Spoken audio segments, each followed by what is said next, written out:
As you can tell, we try to station the room as best we can to accommodate our first post-COVID coming out of our homes to have this meeting in person. Bear with us as we try to work through it. We did have our public comment sheet set up, so I am outside, no one signed up for that. We're also taking public comment via email. So I'll recognize Ms. Sellers in just a moment to read the public comment. And then we'll go ahead and move on with our town board meeting. We have seven public hearings this evening. It's going to be a little odd to come up from where you are and then travel to here. It's going to feel awkward, and we're so far away from you. We apologize for that, but we'll get through it as best we can and make sure everybody gets acknowledged and recognized as we move through our first round of public hearings in this format. So with that, I'm going to Ms. Sellers, public comment. Yes, sir. Thank you, Mayor. Manager. We did receive one public comment via email. It arrived this afternoon at 2:15 p.m. from Lynn Taylor. City leaders, I am glad to see the public hearing for property tax increases removed from tonight's meeting. We, the people, do not need more taxes now or later. My husband, family, and I chose Mooresville when we relocated here, specifically for the low property taxes. However, since then, the taxes are now more than most other local towns. To raise taxes on the heels of such lockdowns is rude and uncaring. We should be helping neighbors. We should be backing our churches and their members. After all, it is the Bible that charges them to provide neighbors, not the government. We should have a say in taxation as per a vote, not the commission doing it for us. Thank you and good evening. That's the end of the comment, Mayor. Thank you, Ms. Sellers. With that, the chair will call the meeting to order.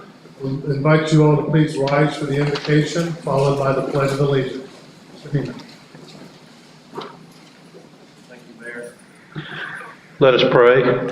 Father, we thank you for a chance to be here again tonight. We thank you that we can be here in person. We thank you for health and for all that you've done, Lord, to just watch over us as a nation. We pray for those, Lord, that are battling COVID, that you will bring healing and that you will watch over our folks. We pray that you'll provide for those, Lord, that are without jobs right now. And Father, as we face this time of unrest in our country, we pray that you would help everyone to love each other the way that you love us. We pray for peace in our community and peace in our country. For it's in Christ's name we pray. Amen. I pledge allegiance to the flag of the United States of America and to the republic for which it stands, one nation, under God, indivisible, with liberty and justice for all.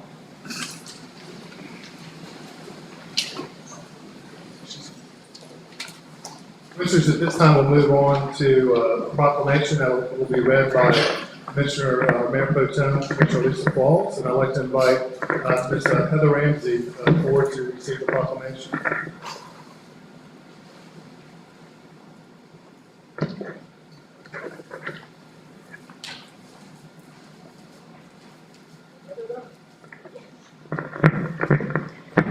Thank you for being here. We appreciate this. Thank you for this opportunity. The proclamation for Tourette's Syndrome Awareness Day, June 4th, 2020. Whereas Tourette's syndrome is an inherent neurological disorder that is characterized by involuntary physical and vocal tics that occur many times a day.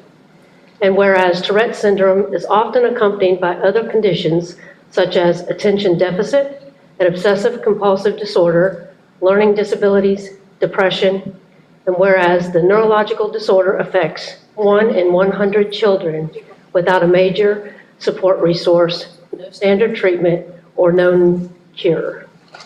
And whereas there is an important need for more professional help, interest, and expertise to identify, counsel, and treat people with TS. With the onset of symptoms and proper diagnosis averaging more than 7 years. And whereas positive actions to assist those children and families dealing with Tourette's syndrome would result from a broadening of public and professional knowledge and acceptance of Tourette syndrome. Now therefore be it resolved that the Mayor and the Board of Commissioners of the Town of Mooresville do hereby proclaim Thursday, June 4th, 2020 as Tourette Syndrome Awareness Day to all citizens who deserve and need our support to break the stigma that is related to Tourette syndrome. This June 1st day, 2020. Thank you.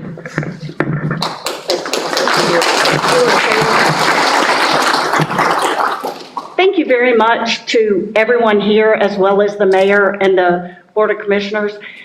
This is really exciting because the resources available for those with Tourette syndrome are not widespread in North Carolina or South Carolina. So I formed the support group, Greater Carolinas Tourette Group, and we provide those services. As she mentioned, 1 in 100 have Tourette syndrome, but staggeringly 50% go undiagnosed. So having the mayor's support, this is our 6th year, and proclaiming Tourette Awareness Day helps let people know that we're here, and it helps to break the stigma. So thank you so much for all of y'all's support.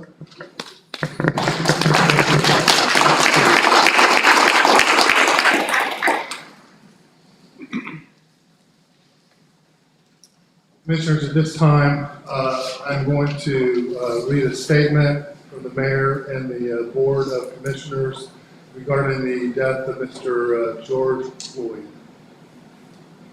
People in communities across our nation, including Mooresville, are disturbed by the circumstances surrounding the death of George Floyd in Minneapolis.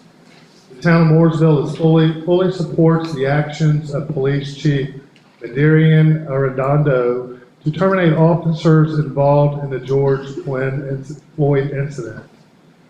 In Mooresville, our law enforcement officers take an oath to protect and serve all members of their community.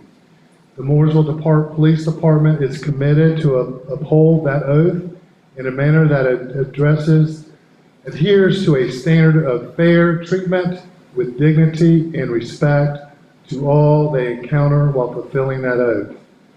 The town of Mooresville and the Mooresville Police Department work tirelessly to foster positive relationships with all members of our community. Unfortunately, the actions of a few officers have broken the public trust for many in law enforcement. We ask our community to continue to support and trust those in Mooresville who daily risk their lives for the safety of others, understanding that we pledge to hold ourselves accountable to the highest of standards. Our residents, business owners, and visitors of Mooresville, we are committed to enhancing the quality of life in our community by working cooperatively with the public and within the framework of the Constitution to enforce the laws, preserve the peace, reduce the fear, and provide for a safe environment for all. We offer our sympathy to the Floyd family during this time of loss and our commitment to our local community for protection and compassion. Commissioners, we could wait for just a moment. Silence.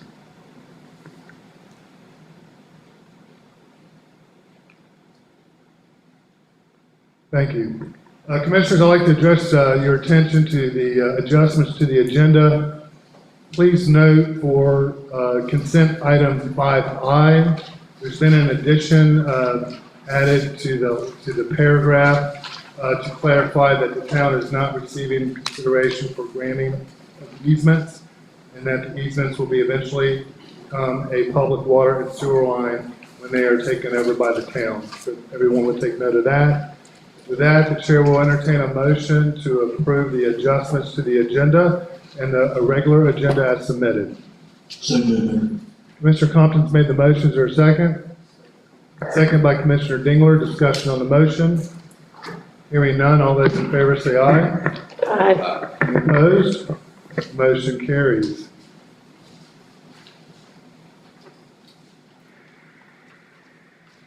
Commissioners, I direct your attention to agenda item 6A. This is a public hearing to approve for to a public hearing and adoption of the fiscal 2020-21 budget. At this time, the chair will open the public hearing. Call on Mr. Heeman.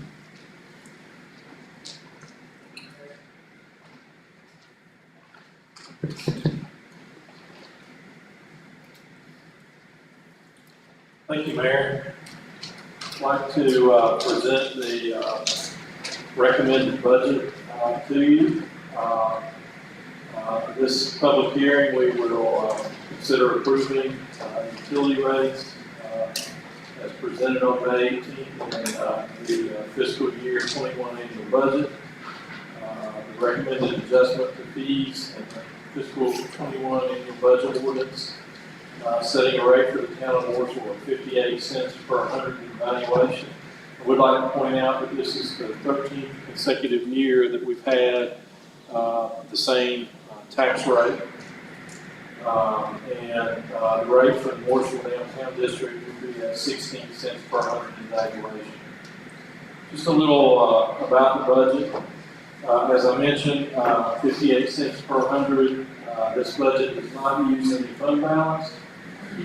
It does include a 2% merit increase. Several of our neighbors are also in that range, just so you know. The general fund budget here decreased by 6.21% over last year. There are 7 new general fund positions, 2 new utility fund positions, and no increase in monthly water sewer rates. And I would tell the audience that we anticipate for several years that we will not have any water sewer rate increases. We have 1 new stormwater position in this budget and no increase in stormwater fees. There were a few board-directed funding items that the board wanted to focus on, and we put in this budget. One was the East-West Connector Phase 2. Phase 1, just for the audience, we received a roughly $18 million grant for Phase 1, federal grant this year. Phase 1 will go over to 115, and this Phase 2 that we're planning would actually go from 115 over towards Shears Road. This budget includes Liberty Park Phase 2 design, and it also includes the Lane Tree 115 intersection improvements. As you can see, I mentioned this, the general fund budget down about 6.21%. Utility fund is up. You'll see later in my manager's report that we continue to add 30 or 40 houses per month, and that is the reason for utility fund going up. It's solely a matter of increasing numbers joining our utility. Stormwater fund is up slightly. Power bill is up this year, but we do anticipate that's going to go down next year. Community development is down a little bit. Capital reserves is up 1%. And the utility capital reserve is up is up about 65%. Total operating budget though for everything is down close to 1%. And that is the general fund and the utilities, that's everything. So we also have capital project ordinances in this budget. The Raleigh School road widening is in here at $445,000. That's obviously NCDOT match. The East-West Connector design is in here at $481,000. That's the Phase 1. And the Chrissy grant is in here at $786,000. We have 1 relatively large utility fund capital project in this year's budget. That is the Wiggins Road pump station. This is the pump station that takes a lot of the load off Reed Creek. So it is a large pump station, very important project for us. So coming into this year, we were facing a lot of uncertainty. So as you look at these numbers and you say, why is it down 6.21%? We have projected sales tax revenue down 20%. We also have a property tax collection rate that we reduced from 99.2%, which was last year's collection rate, down to 98%. This budget does address the Board of Commissioners' goals, and we feel like it moves forward moves Mooresville forward. I would like to say that the continuing funds, that we have roughly $7 million are held in escrow. Those are in escrow until all potential liabilities are resolved.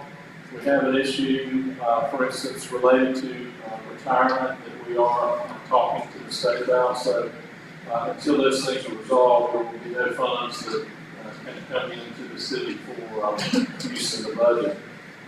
We will hopefully do a mid-year assessment to see where we are in the budget. Our hope is that sales tax goes up a little faster and that we can do a reassessment and look at additional projects and needs. This also includes further down the road the preparation for a public safety bond. That public safety bond would be roughly $30 million. And it would include the new police station as well as Fire Station 6. There is a possibility on Fire Station 6 that we could actually start that project a little ahead of schedule and fund it out of capital until we get that bond in place. We are meeting, I think, next week to discuss with our bond council what the bond market looks like and when we should actually try to hit the bond market with that. So that being said, I'd be happy to take any questions that you might have. Thank you, Mr. Heeman. Commissioners, any comments or questions for Mr. Heeman? Thank you, Mr. Heeman. At this time, I'm going to open up for public comment. If there's anyone from the public who would like to make any comments, you have 3 minutes to address the board. The town manager? Anyone from the public?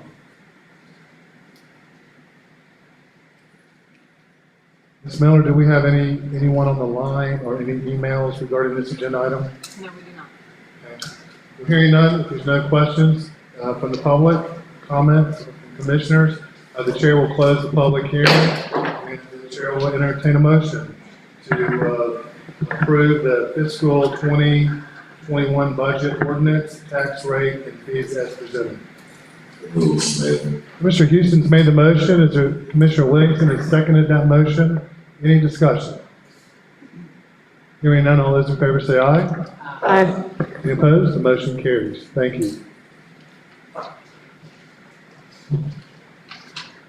Commissioners, I want to direct your attention to agenda item 6B. This is a public hearing to consider a rezoning request of Magnolia Properties Group to rezone properties located at 171, 179, and 185 Williamson Road. At this time, the chair will open the public hearing and recognize Mr. Culberson. Thank you, Mayor and Commissioners.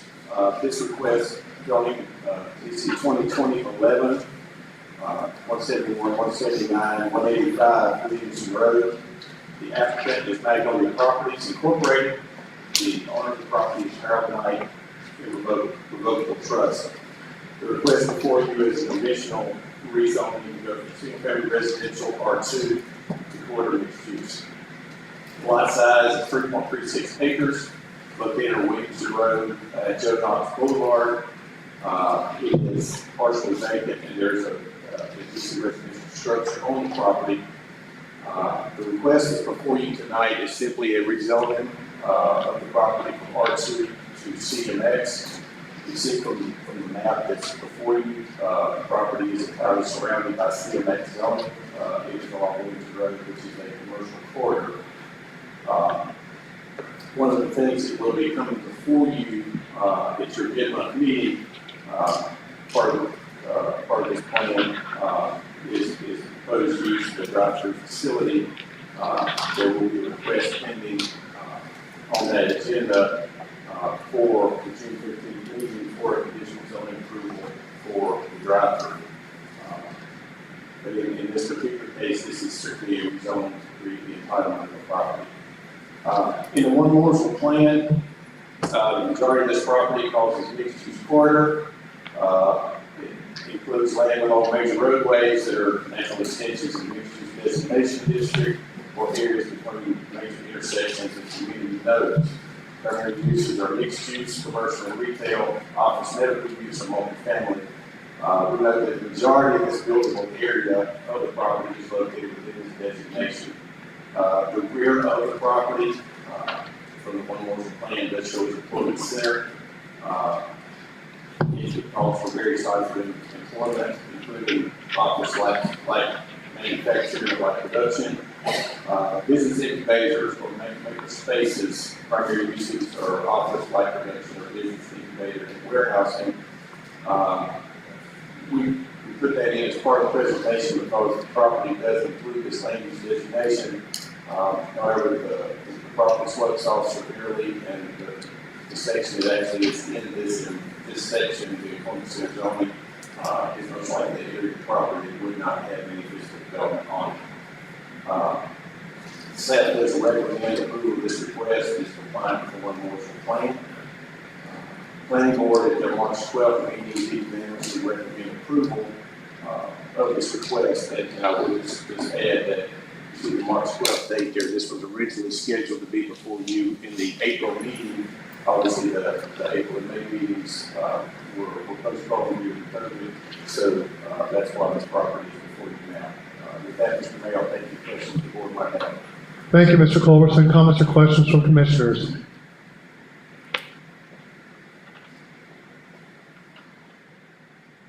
Seeing none, at this time, I'm going to open up for public comment. Anyone from the public wish to speak to this item, you're welcome to do so at this time. You could come forward to the podium, and once you start, you have 3 minutes. And Ms. Noel will let you know when your time's up, and thank you for coming. Hello, my name is Martin Friday. I'm with Magnolia Property Group. I'm a developer. I just want to make myself available for questions. But Mr. Culberson summed it up well, and happy to answer any questions. Thank you for being here. I didn't realize you were the applicant. Thank you for being here. Any comments or questions, Commissioner? Thank you. Anyone from the public?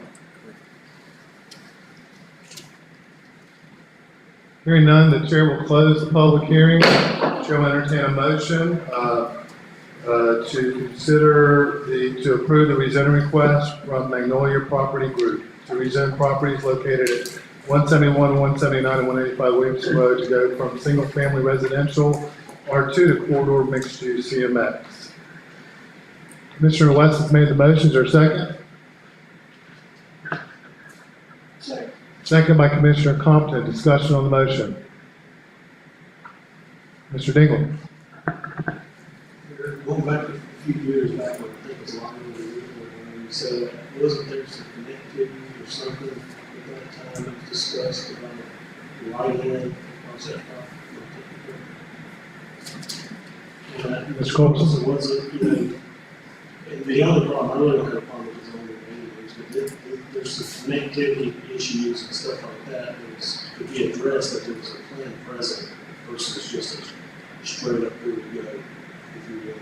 Right, and Commissioner Dingler, board, those, the legal project, there is a piece of property that is between the legal project and his request, that is not part of the request, but the plan moving forward, the zoning ordinance does require that there be accountability for connections for adjacent parcels, and those adjacency questions are being reviewed as part of their site plan that will become involved. Yeah, I can understand that. I'm just making a statement. It would be nice to be able to see how that connectivity went from the farmer's market to that adjacent property, possibly how we get out on the Williamson Road at some point. I mean, it's hard to vision. It'd be nice to have a site plan on this one. Thank you, Commissioner Dingler. Additional discussion on the motion. Hearing none, all those in favor say aye. Aye. Any opposed? Opposed? There's, I believe, a 4-2. If you voted in favor, if you could raise your hand. All right, it's 4-2. Commissioner Qualls and Dingler dissenting.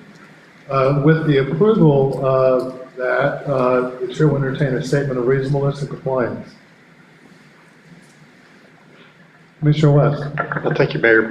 The zoning amendment is approved and is consistent with the town's One Mooresville comprehensive plan and is reasonable and in the public interest because the One Mooresville plan designates these properties as mixed-use corridor and employment center. The rezoning request would facilitate commercial development and is in keeping with surrounding land uses, and the rezoning request is consistent with the land use plan. Thank you, Commissioner West. Is there a second on that statement of reasonableness and compliance? Mr. Compton, discussion on the statement? Hearing none, all those in favor say aye. Aye. Any opposed? The statement passes. Thank you.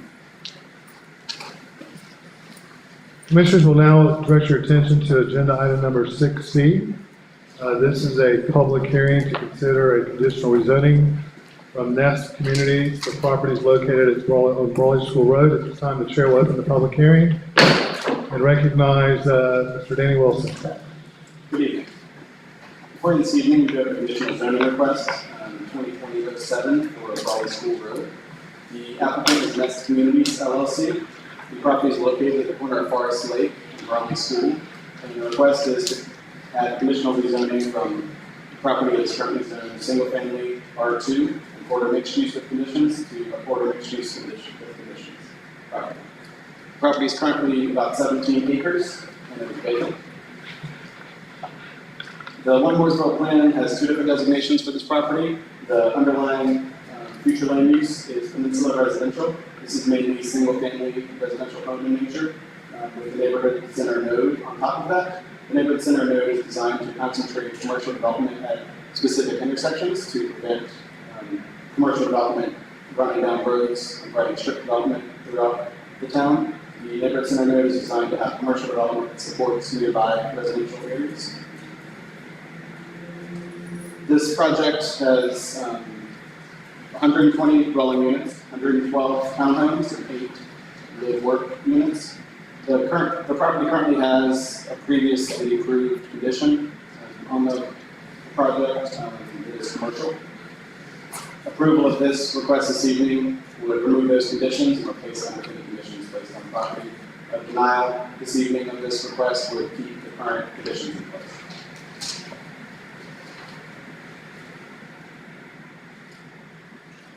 So as you can see, I use the laser of people over the end. So the plan does have 3 distinct entrances into the project. This is Brawley School Road along the bottom, and this is Forest Lake coming up. We have one entrance, and I'll talk about TIA measures for these. This is entrance 1, entrance 2, and entrance 3. The other TIA measure is this intersection with Brawley School and Forest Lake. The 8 live work units are here on the corner of Brawley School and Forest Lake. Some items of note: there are sidewalks throughout. There's also sidewalk proposed to connect to Fern Grove. Currently there's sidewalks, and that's the furthest most piece of the farm. There's sidewalks throughout that development that end at the intersection with Fern Grove and Forest Lake. So no sidewalks extended down. This project does extend sidewalks to connect to those. And there are intersection improvements proposed for this development as well. So as I mentioned, the first intersection, connection 1, does have a full access coming out and into the property. The second has a right in, right out with a concrete divider. And both of those are on Forest Lake. The third access point, which is on Brawley School, with a right in, right out, plus a right turn lane with 100 feet stacking distance to allow cars to go down the driveway. The intersection improvements with Brawley School and Forest Lake include extending the right turn lane, so if you're coming down Forest Lake, you can turn right and head towards the point on Brawley School. Also adding a second left turn lane, so you can turn left, heading back towards town, as well as traffic signal redesigned to accommodate the second left turn lane. So this one's a little bit unique. During the March Planning Board meeting, staff recommended denial of this application due to the fact that the predominantly residential use of the property does not really fit with One Mooresville plan, of this being a neighborhood node. Planning Board also recommended unanimous denial of this petition.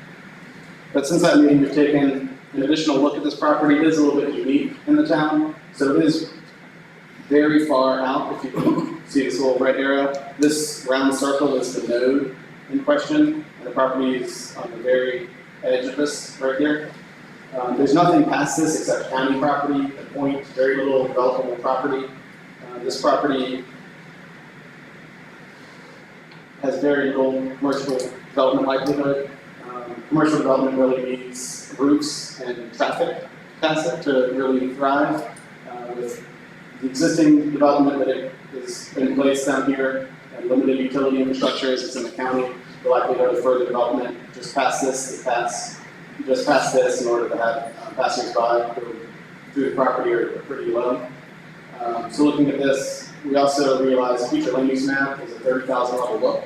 There are some things that won't be consistent. We'll have another one later this evening. It doesn't quite fit with the future land use map, but that we do believe makes some sense. So taking a look at the site conditions, the actual surrounding environment, looking at this intersection, this is the node. This would be the first corner of the neighborhood center node, which may provide some additional housing opportunities to encourage development of the other intersections, or I'm sorry, the other corners of the intersection. So while planning board does recommend unanimous denial of this petition, there may be a reason to look at approving it as long as the future land use map is also amended. So looking at that, we would need to change both the neighborhood, change the underlying future land use to neighborhood residential, as well as remove the node from the property. The applicant is here this evening to have additional information. Take any questions? Thank you, Mr. Wilson. I'll open it first with commissioners. Any questions for Mr. Wilson? Mr. Qualls? Clarify, the plan that was approved, I believe you said in 2012, that was of commercial nature, if I remember correctly. So obviously there's a reason that didn't come forward. Somebody else must have decided that this wasn't of a commercial use Yes. primarily. And with talking with the applicant, they tried several different avenues to develop it as commercial, none of which were successful. So they took a look at the property and to see what would be more viable. Great, thank you. Mr. Compton? Thank you, Mayor. Mr. Wilson, could you go back to the one Mooresville map? Right there. Okay, you've got the red arrow pointing to the proposed node, but you have another one very close by, just right beside it right there. It isn't unusual to have nodes that close together. I don't know about unusual. There are two very distinct intersections. This is with Oak Tree, just down, so you have two different elementary schools serving, so you should get some decent amount of traffic. They both have some pretty good sized residential developments. The nodes are pretty close together and they're less than half a mile apart. Exactly, so that's what I was thinking, if both of them were supposed to be commercial, retail, something of that nature, you're just a half a mile less apart. So I was wondering why you were looking at a node, or looking at a node that close to one, just right away from it. I mean, we could change the Mooresville plan and do something different than that. Thank you. Mr. Houston? I guess I'm just the opposite on that. That whole quarter could be the whole node, because it's already a commercial road. And I think my biggest concern with all the residents here there with the school, traffic, and then I doesn't have this that. We just did one more if that was going to be an issue. We didn't think the nodes should be there. It was time to do it because we have a plan that's already set. And I don't know if this board is willing to sell it property for somebody else, and I have an issue. That's what that was when they bought the property, and I think that's where we need to stay because the issue changing. I had an issue with on Roy Street that we didn't have a plan, so we put something in that was against. But now we got a plan, we want to change it because of something. So I have an issue with changing something we just done to set about development and sales of property and pass the property. And then plus I don't like the density on that corner. So I think we're going to be a commercial node. If that's the end, then that's the end of our commercial node, and let it be that whole section. I have issues changing our policies to sell property. Thank you, Mr. Houston. Any other comments or questions for Mr. Wilson at this time? If not, I'd like to invite the applicant come up and provide any additional details and answer any questions that commissioners may have.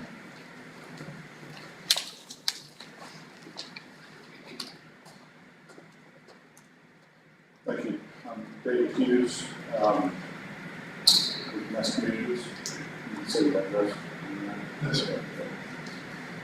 I appreciate you giving me the opportunity to present tonight.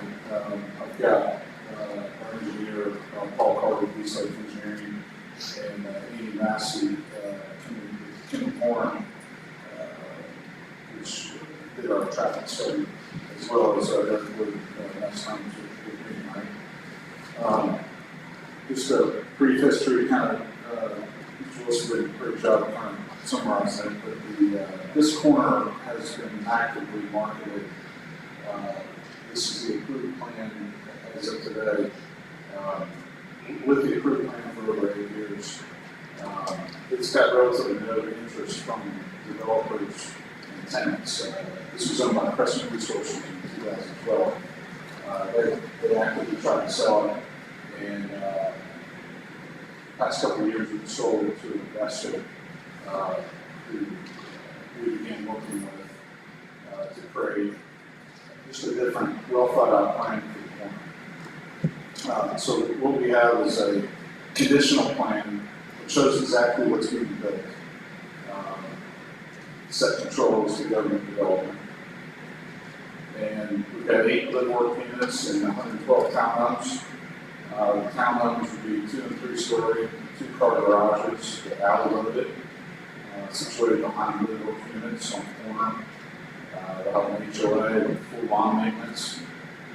The live-work units on the corner, like I said, they're situated on the common corner of the intersection.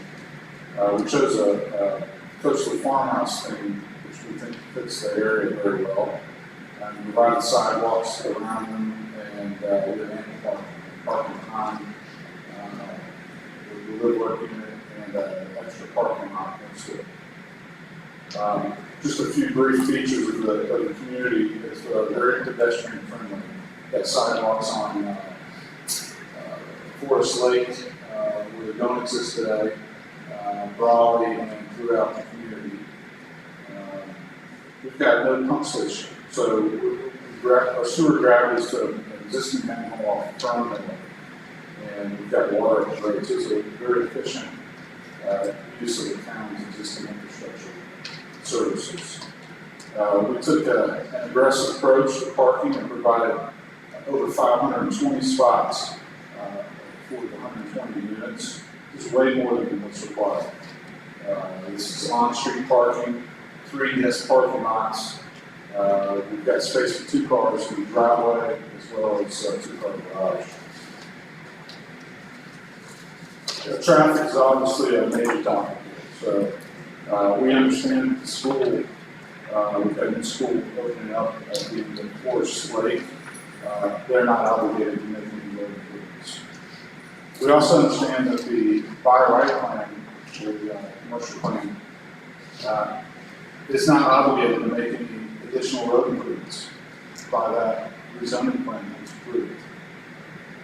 Our plan would bring much needed improvements to this intersection that not only addresses our traffic, but addresses, improves the existing conditions. And Mr. Wilson went through these, the 3 accesses to it. We think that the Brawley School Road access is important to provide another option for folks entering the exiting the community. And the 4th improvement is the new left turn lane. We're adding an additional left turn lane on Forest Lake, which will provide 2 left turn lanes and keep it dedicated left turn lane. Now, when we finished our TIA, this improvement was not required by the town or the DOT. We voluntarily committed to do this additional improvement. And a quick slide here to compare the traffic load of the existing approved plan versus the proposed plan. The by right plan has 39,000 square feet of commercial. It's 1 and 2 story office buildings. It would likely generate over 3,100 daily trips with no additional improvements. Our plan generates almost 70% less traffic and makes the needed road improvements. And then adding the new turn lane will result in a reduction of 30-second wait time in the morning for the build out.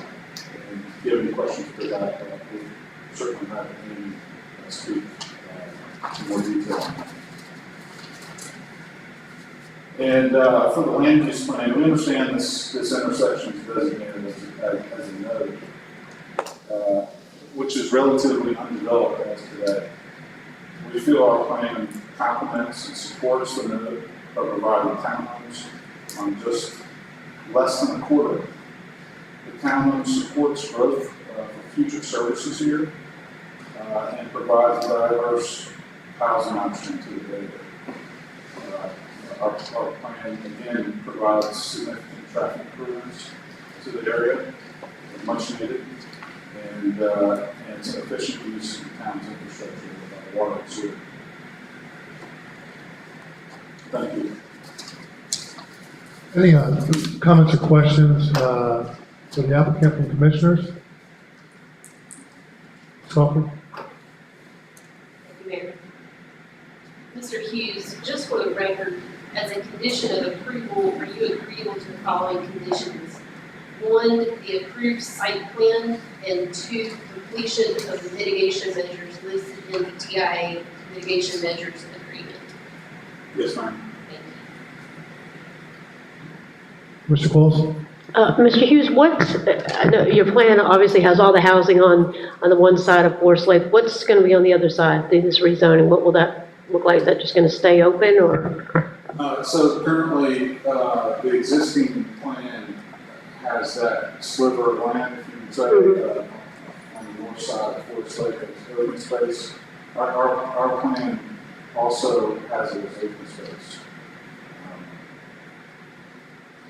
And will the sidewalks go on both sides of Forest Lake, or just on the house? Yes, it's both sides. Okay. And I'm glad you pulled this up because I couldn't remember. It looks like this plan that we approved back in 2012 had no entry onto Brawley School Road. So every bit of the traffic, if I'm looking at that correctly, goes on to Forest Lake. Yes, ma'am. Okay. Great. Thank you. Any other comments or questions, commissioners, for the applicant? Thank you. Ladies and gentlemen, at this time, I'm going to open up for public comment. If there's anyone from the public that would wish to speak to this matter, you're welcome to do so at this time. You have 3 minutes to address the commissioners.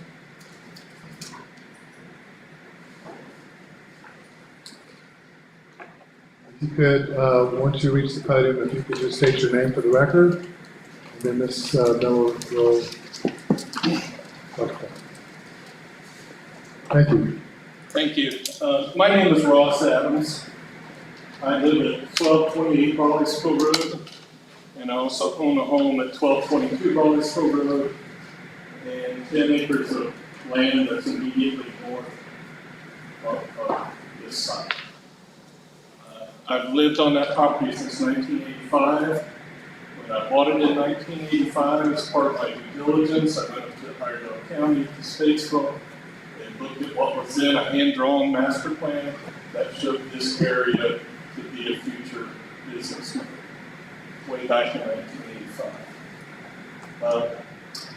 Also, if you don't know me, I'm president of Adams and Associates Architects. It's located on Main Street, walk down from here. Been there since 1994. So please consider my comments not only as an adjacent property owner, but also as a design professional. I urge you to honor the One Mooresville plan. It's a good plan. This is a signalized intersection, which is a natural node for commercial and hospitality type development, along with a component of residential. The One Mooresville plan is a good plan. I supported this original rezoning as a property owner, and I support it today. There was a question raised by one of the commissioners about, well, isn't this node close to another node? The truth is, from Forest Lake all the way to Stubbs Road is really one node. That's the reality. Recently, I was subjected to a horrific rezoning, the highway business of the former volunteer fire departments station, so now we have this ugly eyesore of a highway business, boat sales, with non-conforming signs all over the buildings and temporary signs out in the right of way. Let's save this area and do a good development and do it fast. On the traffic, I know traffic studies. I do developments all over the country, actually all over the world. I find the 985 trips hard to believe for 120 unit development, just knowing the lifestyle of people that live out on this peninsula. I also find the traffic count for the commercial study very high, but here's the key. 7:30 in the morning, when traffic stopped on Forest Lake both directions because of the school drop-offs, there won't be a single trip generated from this commercial plant. That'll be after 9 o'clock till 9 o'clock at night, and the heaviest times will be the weekend. So it's completely different from the traffic generated for the school. Secondly, now with the middle school opening this fall, Lord willing, the traffic's going to double back there. Mr. Ross, we don't have a visual timer, I'm sorry to show you, but that was your 3 minutes. And I appreciate your comments. Okay, well, again, I just urge you to honor the planning board's decision and to honor the one use plan, because my property, if they change the land use plan, I'm stuck in the middle of 2 bad zoning decisions. Thank you, Mr. Holmes. I'd like to invite anyone else, if you could come forward, and again, I apologize, we have 3 minutes for public comment. I normally have a timer that you would be able to see or hear. We don't have that this evening, and just bear with us, but, How are you? My name is James McCarthy. I was the investor that Dave Hughes talked about. I've been working in this community for 20 years with this company, Icon Custom Masonry, building empty monuments. We work in Mooresville. We've done a lot of monuments here in the area. I actually bought that property from Crescent Communities. They had it listed for sale for commercial use. I thought it was a great idea. I bought it for commercial use. I called Buddy Hagee, a realtor here that you guys may know, and he had it listed for sale for a period of time. We did not get one single inquiry for commercial use on it, not one. Okay. So from an investment perspective, as a commercial property, the people spoke. They didn't want it. That was it. So I approached Dave, told him, what I had. He came to me with the idea of potentially going with residential. I hope you approve it. And when I saw what he had proposed there, and Kimley Horn, who does the studies, the traffic studies, it's not our opinion. It's not how I feel or what I think. That's what they did. There's a science behind it. They're engineers. They don't make stuff up. And what they said was, it will reduce traffic. So if we base it on the facts, the fact that there was no real commercial interest in it, and the fact that they are going to reduce the traffic flow, I appreciate as someone that lives nearby there, they don't want to have that there, but I reach out to you and I urge you, to base this on, what's really happening out there. The fact that there is no commercial interest, and the fact that it will lower the traffic. So those are the facts. There are no feelings or emotions. And I've been working here for 20 years, building in this community and other communities, and I wouldn't want to have something built that diminished this area. And when I saw the houses that are proposed there, they certainly look very nice. And to have walkways to walk your dogs and make it a more walkable community than what you have now, it's the side of a mountain. It has to be developed. It has to be made into something more than what it is now, making it more usable. And I think the plan that has been proposed to you would be a highly effective use of that area, especially based on the facts. And I hope all of you take that into consideration because as an investor, I've worked my whole life and saved for this, and I put my money into it. This isn't like something that I have an option on. I own it. You know, I paid for that, so I'm the owner of that. And I'd like to see that be used for something. Because as a commercial use, I appreciate that was what everyone thought it should be a while back, but no one wants it. And that's our reality. So, thank you. Thank you. Thank you for your comment. Thank you. Anyone else from the public wish to speak on this matter? You're welcome to do so. You want to come forward?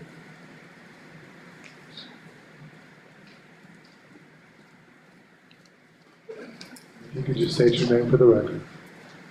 Surely. My name is Amy Massey, and I'm a licensed professional engineer in North Carolina, and I'm with Timmy Horn.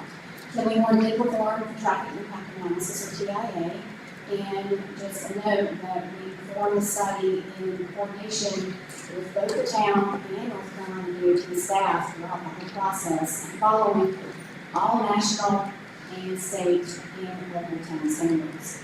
So back to the trip generation question or comment, the trip generation is a very detailed calculation that is based on years and years of study of actual developments of a similar size and type. And it is called Institute of Transportation Engineers Trip Generation. So from all of those studies over the past 50 years, or maybe even 75 years, very detailed equations are developed, and that is what we use across the nation to develop the projections for different kinds of developments, including specifically townhomes. And in this particular case, we also assume offices would be part of that. In comparison with the commercial, it is true that if you looked at the comparison of 39,000, we looked at shopping center type as the kind of land use and intensity, then yes, the daily and peak hour trips are less when you look at this post-development versus the commercial that was previously approved. The morning peak and afternoon peaks are fairly balanced. If you look at the residential development, where you have most of the traffic coming out in the morning and most of the traffic coming out or coming back in, during the afternoon peak. Whereas the commercial is going to have more of an impact during the rest of the day and a specific focus impact during the afternoon peak. Thank you. Since we're right in the middle of public comment, I would have called on you for rebuttal for the applicant.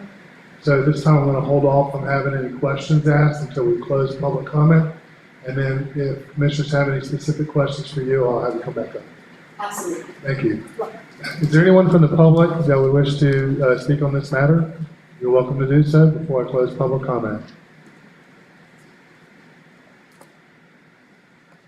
All right, ladies and gentlemen, I'm going to go ahead and check with the town clerk if there's any public comment via phone or email. The chair will close the public comment portion of this and open it up for rebuttal. Commissioners, any comments or questions for the applicant? You've heard from the engineer. If you have any questions for the engineer or for the applicant before we close public hearing. Hearing none, the chair will close the public hearing, and the chair will entertain a motion to approve the conditional rezoning request from Nest Communities for properties located on Broadway Road to go from single-family residential R2 and corridor mixed use with conditions to entirely the CMX C with conditions. And you've heard the conditions that the applicant agreed to from Ms. Crawford and the applicant. So at this time, the chair will entertain a motion. Mr. Houston.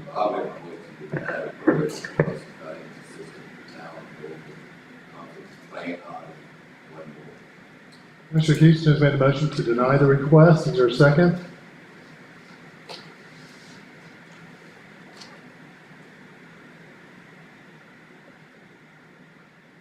Is there a second? So that motion fails for lack of a second. The chair will entertain a motion. Mr. Mayor, I make a motion. And to approve the conditional rezoning from Nest Communities for properties located at Brawley School Road to go from single-family residential R2 to corridor mixed use with conditions to entirely CMXC. Commissioner Claus has made the motion to approve the request. Is there a second? Second. Commissioner Compton's made the second. Discussion on the motion.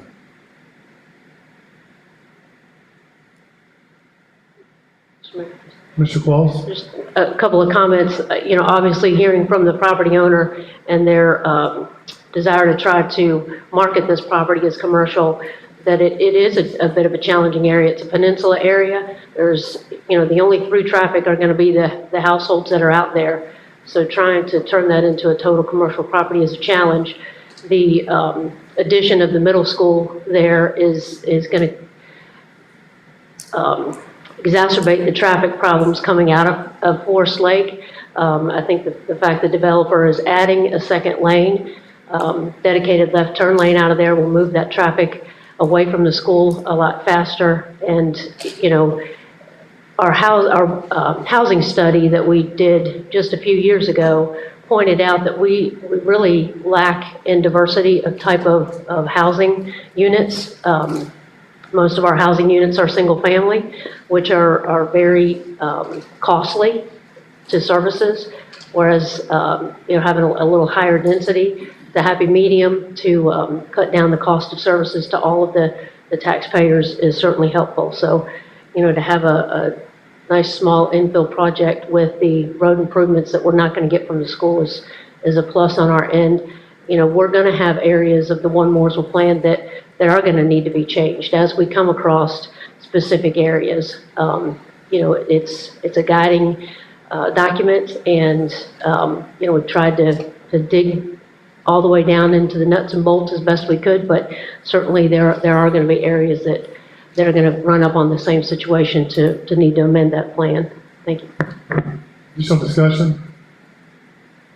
Mr. Houston? Talk about changing, there's been a lot of change, but I didn't know when this board selling property. And it seemed like all I heard is that they can sell the property, so the board make sure they can get what they want by selling their property. And I have an issue with that. I didn't come before I come to make policy decisions, to make policies to change because the developer can't sell his property. That's the development move, that was commercial in the board, but it seems like the board is making a decision just to sell it. I have an issue. So that's all I have to say about it. We made a plan, the plan when we made it, made it, the developer made it, admit the board, then that don't mean I have to make a change for the facility. So I have to.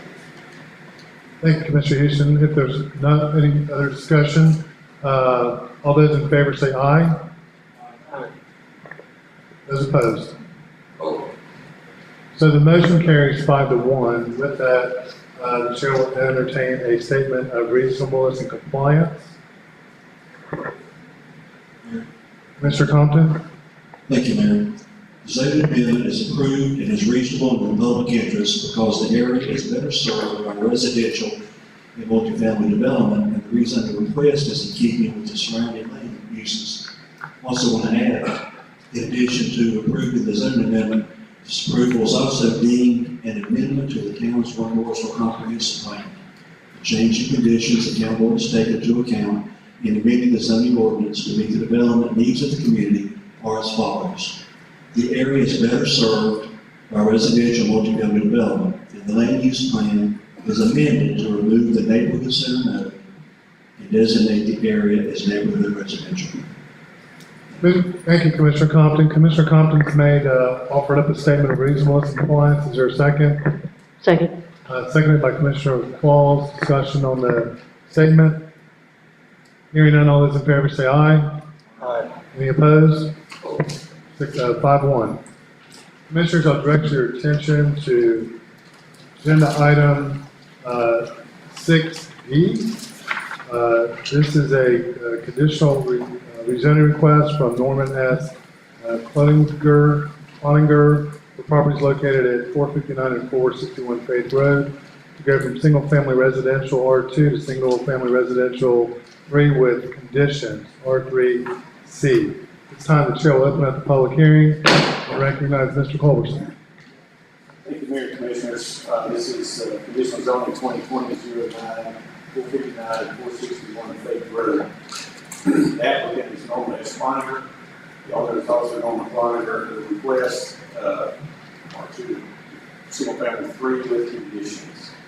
The lot size is 33.85 acres, located on Faith Road. Current use is residential.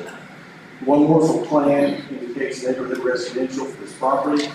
Also interconnected neighborhoods that are encouraged to be developed as mixed-use areas. Residential intensive use is set apart from rural areas. Current uses in this zoning or this land use categorization is single-family detached, townhomes, duplexes, triplexes, quadplexes, or in some cases small-scale motorized multifamily. This rezoning, if approved, would facilitate a 77-lot age targeted single-family development. The density of that plan would be 2.32 units per acre. There was a TIA performed on this property, on this project, and Faith Road side access A, which is the direction is speaking the western entrance. Eastbound constructed designated left turn lane with 100 feet of storage, appropriate taper. Southbound constructed 1-lane egress and 1-lane egress. Provide 100 feet of internal protected stem.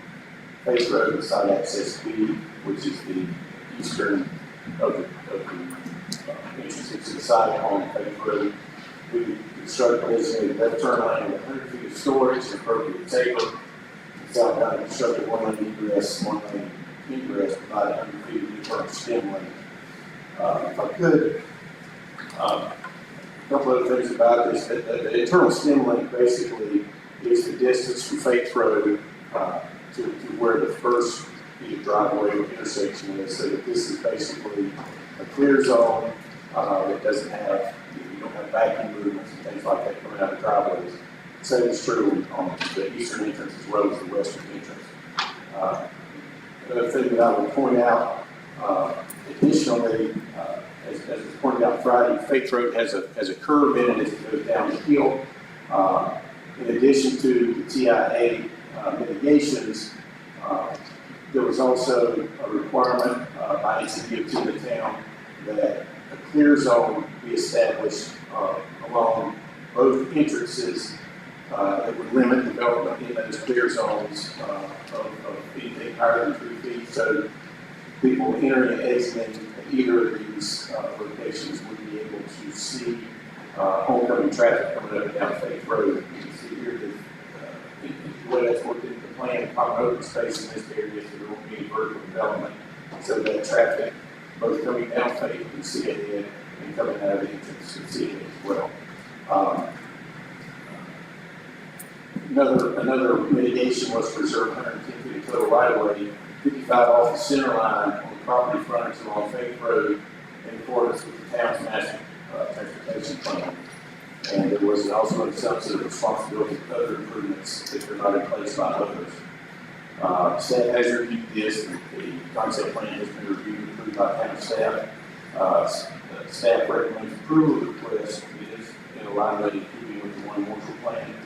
And on May 21st, the planning board recommended unanimously to approve this rezoning. And with that, Mr. Mayor, I'll take any questions the board might have. Thank you, Mr. Culberson. Comments or questions from Mr. Culberson from commissioners? Mr. Mayor, I'm going to note that the applicant is here. I'd certainly like to invite the applicant forward for any answer any comments or questions.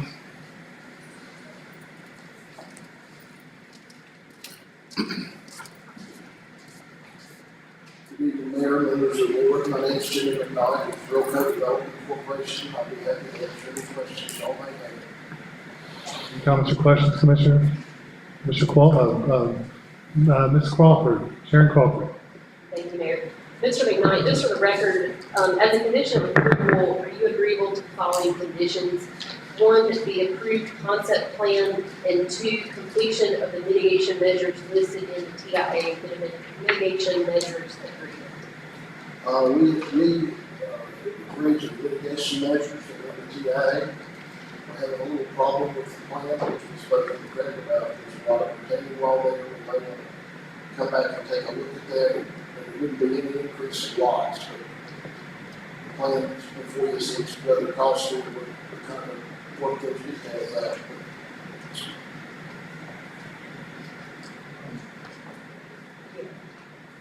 Commissioners, because the site plan is what you would be agreeing to, and the site plan, you want to explain that, Ms. Crawford?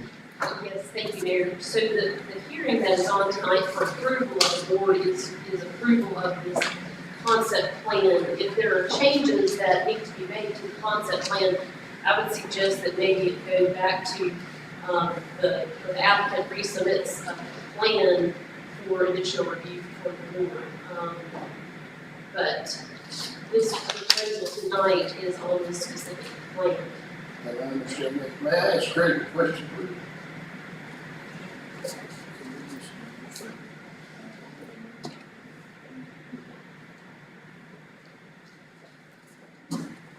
Mr. Colson. Mr. Mayor, that question is, the zoning ordinance does allow for, if this is approved as presented, if there is, so it's a part of it they run into when they actually get into the civil design and things like that, may result in the reduction of a lot or change of a buffer off the stream or something like that. The zoning ordinance doesn't give the staff with the administrative latitude to make changes of that nature, but not anything to fundamentally change the plan. For example, if they found a way to get the 78 lot, that obviously is not something that could be approved by staff. But there is a little latitude in for changes that did come about through civil design. It doesn't fundamentally change the plans before you design. So, I think that's what the applicant is referring to. It's not about something that fundamentally change the road layout and the rocks and things like that, but it may change the constructability of the site. So just for the record, is the applicant agreeable to the approved concept plan as submitted currently? So to answer your question, we were under contract to sell this property to Madden Guns for an age-targeted single-story retirement type home. They hired their engineers. The engineers submitted all this work to the plan and worked through the details. And then Madden withdrew from the project 2 weeks ago. So we're committed to the entire project that we're discussing. Age targeted, no increase in number of lots, basically the design that you see. But we don't, at this point, have an absolute buyer that might want to build that exact thing. We might want to make some small administrative changes. So I'm willing to do whatever we all think is best to do. I would suggest, and commissioners, but you may want to withdraw your request for this evening, or actually we could continue the public hearing and we could put it for the July meeting and check back with you then. And if not, then we can continue the public hearing until you're ready to present. I think that'd be fine. That'd be okay? That'd be fine. Thank you. So commissioners, with that, public hearing and anyone from the public will have an opportunity to speak if this moves forward or when it moves forward. So, what's that, July? July 6th. So the chair will entertain a motion to continue this public hearing to July 6th. Mr. West has made that motion. Is there a second? Second by Commissioner Dingler. Discussion on the motion. Hearing none, all those in favor say aye. Aye. Any opposed? Motion carries. So this public hearing will be continued and notice will go out for July 6th. Thank you. Thank you very much. Appreciate it.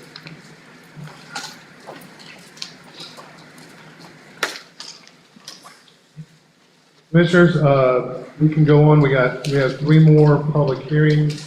Normally like to let us sit by maybe after we get to 90 minutes, take a quick little break, but we'll move on if everybody's agreeable. If I could direct your attention to agenda item 6E. This is a public hearing to consider a conditional rezoning request from Real Code Properties located at Faith and Shoes Road. Chair will open up the public hearing. Mr. Colbert. Thank you, Mayor Commissioners. This is conditional zoning 2013, Black Road. Also, the property is located at the intersection of Faith and Sears Road. The applicant's Real Code, owner's Real Code.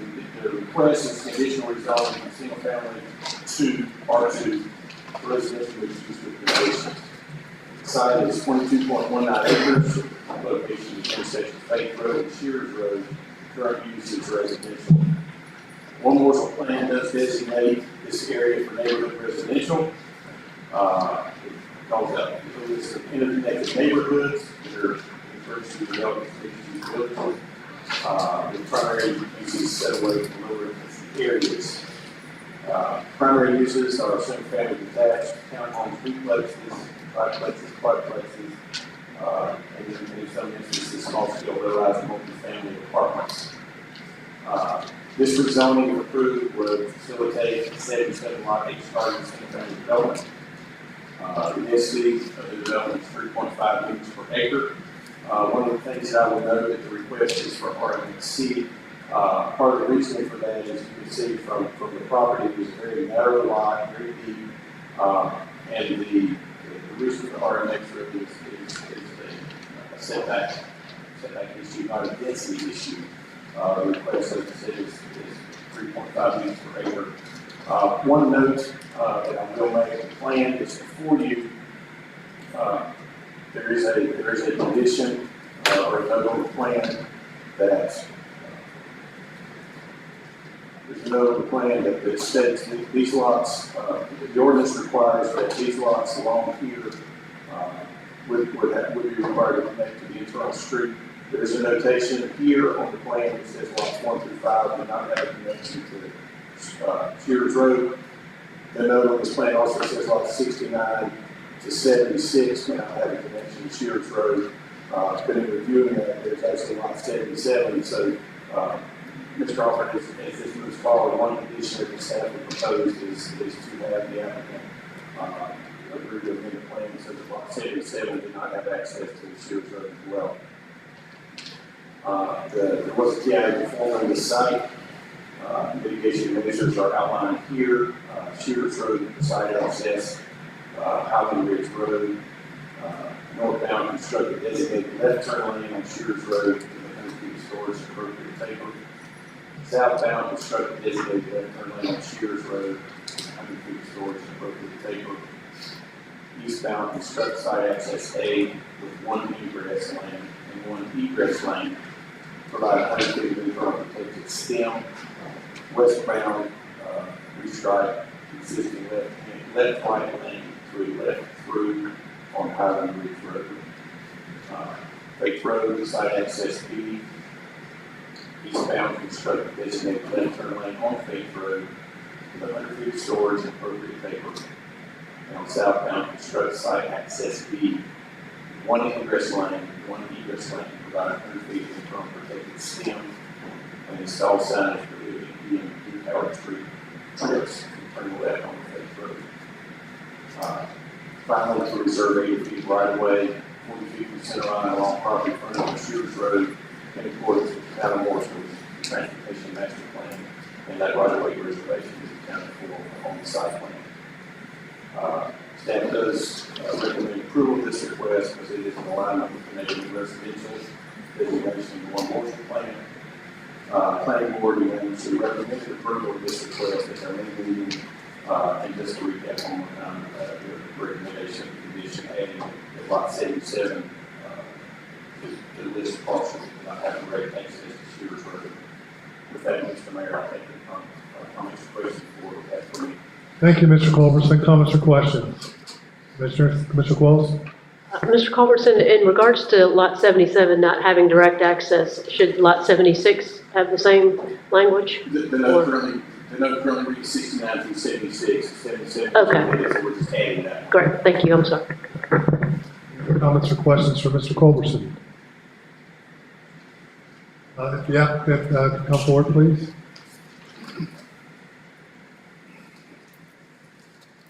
Ms. Crawford. Thank you, Mayor. Mr. McKnight, as a condition of approval, are you agreeable to the following conditions? One, the approved site plan to include amending the plan to correct a scrivener's error to include lot 77 as being prohibited from having direct vehicular access from the rear of the lot. And two, completion of the mitigation measures listed in the TIA mitigation measures agreement. Yes, Ms. Crawford, we agree. Thank you. Thank you, Mr. McKnight. Anything else you'd like to add? Commissioners, any comments or questions? For the applicant. Thank you, sir. At this time, we'll open up for public comment. Anyone from the public wish to speak to this matter, you're welcome to come forward at this time.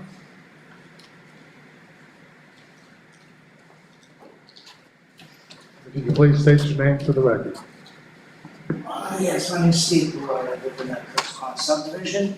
My main concern with this proposal here and the one before, it's 150 homes roughly going on Faith Road, dumping onto Shears Road, which leads me to the Shears and Rocky River intersection, that there's accidents there week after week after week.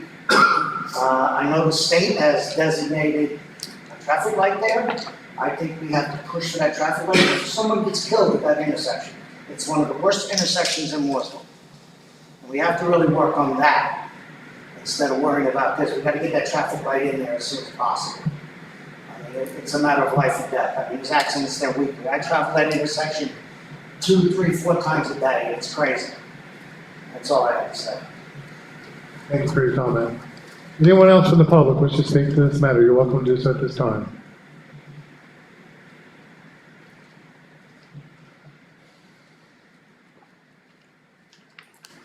Please state your name for the record. Sure. Jake Roberts. I guess I question how adding more houses to a congested area is going to help. When I'm kind of asking, when are we going to see improvements to the actual roads themselves? So the proposal here, you are connecting a one lane road of Shears, Faith, on opposite you have 115. Those are all 1 lanes. When are the roads going to actually improve to support these houses? I would say living off of Shears right now, that the infrastructure can't support the houses and lifestyles that are already in the area. So when do they actually turn into 2-lane roads full across? And if we're building additional houses now, why would we not fix the roads now? When it seems like if you're going to fix the roads later, you have 1 lanes on all directions, where is that congestion going to go when you try to fix the roads to widen? So I really struggle with adding more houses to a structure that cannot link it. But I also say that some of these, I guess the last 2 plans, they're going to add diversity to this. I feel like they're taking away from the diversity that's already in that area. So you're saying you're adding diversity, but you're taking away diversity for families that want to grow up with a quieter lifestyle, with more land for their kids to play in, and that quieter lifestyle. I feel like you're taking that away. So you're taking away diversity to add diversity. Doesn't really make sense to me. Thank you. Thank you for your comments. Is there anyone else from the public that would wish to speak? You're welcome to do so at this time. Anyone else from the public?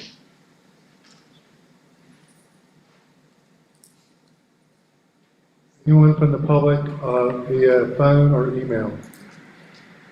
Hearing none, I'll go ahead and close the public comment portion of this public hearing and see if commissioners, if you have any additional comments or questions for the applicant or for Mr. Culberson. Commissioner Compton. Thank you, Mayor. Mr. Culberson, judging from the last 2 comments, are there any highway improvements planned other than the turn lanes that you talked about? Is Mr. John Young here to answer that question? He's right behind me. I will invite him. I saw you looking at the door. I knew he was here. Look, I was almost asleep out there. But you asked that question again, I apologize, I'm sorry. Okay, Judge, from the last 2 public comments, and I was going to ask anyway, they didn't say anything. Are there any highway improvements planned for Shears or Faith or anything in that area other than the turn lanes that were just described for this development? So at this time, there's not. Shears Road is actually one of the areas that we put on the request for P 6.0, the new 6.0 for the NCDOT project, all the way up to Timber Road. Now, I'll be realistic about that and say that that's that's a long process. And actually the improvements that would come along with that would probably see usually 10 years down the road, obviously depending on funding, as we all are well aware. But Shears Road itself is on that process to be moved forward in a project that has not been prioritized today, but there's a good possibility that it will be. Shears Road up to Timber into town is on the road. Okay, so there is possibilities. Okay, from that, what you said, would this development or anything else that comes up, those developments that are currently out there, along with our east-west connector plan to come across the Rocky River, would all that, talking about all that, prioritize this or move it up? It could. They do take into account all of those things, especially on the east-west connector that we're looking at, putting a design in next year in our budget. And we talked about that a little bit earlier, having that preliminary design in place. That does raise your priority points. You get the priority points for certain things, depending on what the area looks like. Priority in the process for down. It goes through your MPO, which is your local municipal planning organization. Ours is CARPO. We talked about that a couple of times. So those points are prioritized based on congestion. They're based on other things that are in the area of how you can route traffic around. So a lot of those come from those things. In this particular one, Shears Road, for example, will be an easy DOT priority if I remember correctly. And we also just completed a north-south corridor study on that particular project, if you remember, about 2 years ago. The Gresham Smith partners helped us with, and this is identified as that north-south corridor. So all those things in relationship push it up on the list to be able to prioritize. So again, that makes Shears Road, along with our comprehensive transportation plan, that it identifies in our one Mooresville plan that we talked about tonight, is also another one that would drive those up. So I say all that to say, yes, it is a priority, but I want to be realistic in the fact that it's not going to happen tomorrow. It was certainly something that we know is a place to be looking at, just like Highway 3 is another one of those. All those corridors that are coming in from the north-south are areas that are prioritized there. I hope that makes sense. Any other comments or questions from commissioners? Commissioner Dingler. Mr. Young, I especially agree with the statement Mr. Bowie made about the obviously the Shears Road, Rocky River, the intersection there, obviously, it's definitely work. But getting in the weeds slightly, but the east-west connector phase 2, if you will, it becomes a part of Faith Road in sections. Now, that's before the first project was something like that, but there is some of that that's going to be coming on board, which will, I guess, take some of this traffic back east or west, if you will. Is that not correct? That is correct. So the east-west connector, I don't have a plan here in front of me, but Craig mentioned it a little bit in his earlier presentation on the one for Climate property, but it actually bisects Faith Road. And then it essentially eliminates, and I don't want to say it closes Faith Road because it does not do that in any shape or form. What it does is creates another connection that goes west and east along that corridor. So Faith Road would actually intersect with the east-west connector at that point and then come out to Highway 115 in a different place than it does now, if that makes sense. So that east-west connector then would be a 4-lane road that would make that connection there at Shears Road and Rocky River intersection currently right now. So yes, to answer your question, if it would be, the anticipation would be much less traffic traveling that corridor because right now most of that traffic is using it as, and I hate to use these words, but a cut through. Because it's not truly a cut through, it's just, that's the way people travel.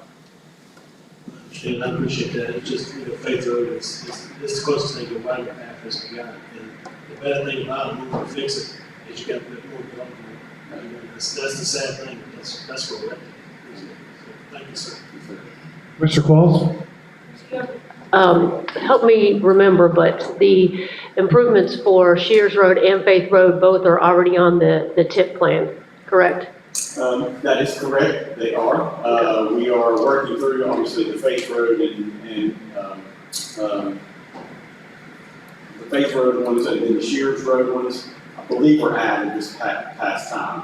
We had requested they be up in that level because of our the north-south corridor study, and then all the way up to Timber Road, where we would be doing that other connection through there too. So we want those prioritized even higher and get them in place. Right. And that's just for the public consumption. That's where road improvements start. It has to be on the state transportation improvement plan before it can get scored and moved on. So we've already taken step one. Now, there's still 99 other steps, but at least we've got that on the plan. And as Mr. Young said, to move that prioritization up. So hopefully we'll one day have money in NCDOT to fulfill their obligations. Thank you. Yes, ma'am, that is correct. And that's exactly right. I want to make sure people understand that any improvements that occur within our municipality goes through that, it has to go through that TIP plan. No matter where the funding comes from, when it's on NCDOT road, it goes through that process. So we have begun that process and we move forward. Thank you. Commissioners, any other comments or questions before I close the public hearing? Hearing none, the chair will close the public hearing. Entertain a motion to consider the conditional rezoning request to go from single-family residential to R2 to residential mixed use with conditions RMXC. Is there a motion? Commissioner Whittington made the motion. Commissioner Dingler seconded that motion. Discussion. All those in favor say aye. Aye. Any opposed? Motion carries and the conditional rezoning request has been approved. Commissioners, at this time, we're going to take a 15-minute recess and we will, I'm sorry, Ms. Crawford, you're correct. Commissioners, I need a statement of reasonableness.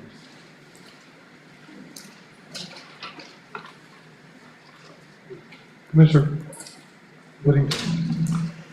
The zoning amendment is approved and is consistent with the town's One Mooresville comprehensive plan, and it's reasonable and in the public interest because the One Mooresville plan designates the property as neighborhood residential, which encourages single-family detached development as a primary use, and the rezoning request is consistent with the land use plan.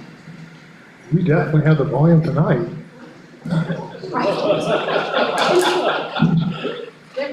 Everybody hear Ms. Whittington, Mr. Whittington's motion? If not, we're doing hearing checks. Is there a second to that? Second by Commissioner Dingler. Discussion on the motion for the statement of reasonableness and compliance. Hearing none, all those in favor say aye. Aye. Any opposed? So the motion does carry, the statement does as well, and therefore, let's take a 15-minute recess where we convene and move right on to our next two public hearings starting right at 7:45. Thank you.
Commissioners, we're all back at our table, so we'll go ahead and I'll reconvene the meeting and call the meeting to order. And at this time, I'd like to direct your attention to agenda item number 6F. Commissioners, this is another public hearing to consider a rezoning request from the town of Mooresville for property located at Highway 21 in West Wilson. This time the chair will recognize Mr. Wilson himself and get up. Good evening again. I'm going to say, I'm going to go ahead and call the public hearing. Open the public hearing and recognize Mr. Wilson. Thanks. So this evening we have, this is a regular zoning request, a straight zoning request, ZC 2020-15. This is at the corner of West Wilson and Highway 21. This is a property that is owned by the town of Mooresville, and the town is also the applicant. The request, again, is a conventional rezoning request to go from R3 residential to corridor mixed use. As you can see on the zoning map, the properties in red are business, highway business, commercial in nature. The golf course is to the east, or to the right of this property is R3. So that is the property that is remaining residential in this area. The property is just over 12 acres that is currently vacant. So just a little bit of history, there's some questions that came up from the planning board at this zoning case regarding why the town is looking to rezone this property. So first let me lay out, as you can see, the surrounding zoning. We'll also touch on future land use map in just a second. So this makes sense to have this also be commercial. But the town solicited development ideas several years back for this property, as it has been town owned for a while. None of those ideas really came to the top, so no development occurred on this property. Also, we have an interesting mix of widening for the West Wilson, Raleigh School, Highway 21 intersection, as well as 21 itself. So there's a huge swath of right-of-way that will be taken by NCDOT for that improvement, or I should say those improvements, and it really limits it almost takes this whole piece of property within the area out. It really limits this property's viability for private development opportunities, which is why the town is looking at developing it for the police station site. A search was done to look at various properties throughout the town to identify the highest and best property for police development site, or sorry, police department station site, and this property rose to the top. The one Mooresville plan does have this property designated as mixed use corridor. So that is land along major roadways, designed to be mixed use, commercial, office, multifamily. There's also a neighborhood center node. And this, as we talked about before, is we're looking at neighborhood scale commercial uses, daily services, restaurants. I should also mention that town services like a police department are allowed in any residential district. So rezoning does not allow a police department. A police department is allowed by right in every zoning district. The rezoning brings the property more in conformance with their future land use as well as the surrounding adjacent properties. Staff did recommend approval of this rezoning request, as I mentioned, does align with one Mooresville plan. And planning board did recommend approval through a 5-2 vote during the May 21st meeting. Again, the discussion was mostly around the use of the property as a police station. Question about how we got to this point. I'll be happy to answer any questions or comments you may have. Comments or questions from Mr. Wilson? Commissioner Qualls? In your best estimate in looking at the DOT plans for how much property would be required to be designated for right-of-way, is that going to take 2 or 3 acres or 1 acre, or what are we kind of guesstimating at this point? I don't have a good estimate. I don't think they've finalized their plans. Mr. Young may have that answer. Does Mr. Young have an answer?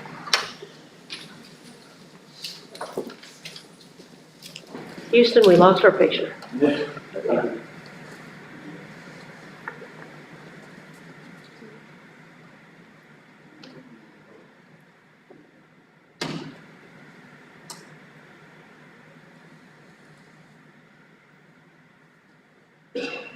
There we go.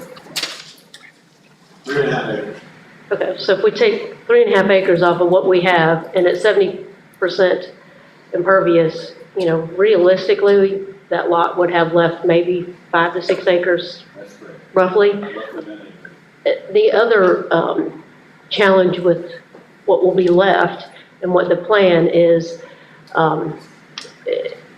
some of the limited ingress and egress that kind of takes away from the shininess of this lot. It does. We've worked on that issue to the best of our abilities in the latest site plan. I'm not sure what the site plan on here. It's okay. The latest site plan does, we flip-flop the accesses a little bit to make them more streamlined, how you want to come in there. If you remember on the original, it's going to get, the main access is going to be to the north there, or actually to the east, the north on this plan.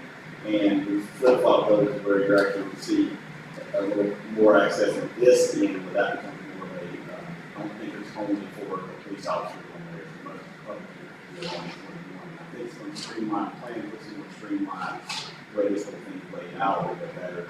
It did change the layout of the building, that's what we're looking at now, how we actually get traffic in and out. But it does affect those. We're still working with NCDOT. We have not, we're waiting an appraisal for this particular piece of property, for that 3.5 acres to come back, and we get both Ryan and I, Dave Town Manager Ryan Mason, met with the NCDOT and all of the appraisal folks to let them know that we're still searching for a full route access on one of these, their choice of what it goes. And we've actually talked to NCDOT about that as well. Right. And my other question for Mr. Wilson, or maybe just a comment. So by doing this rezoning, we haven't brought a plan forward with it. So in my little if and if world that you guys allow me to be in, with the rezoning, that if we found that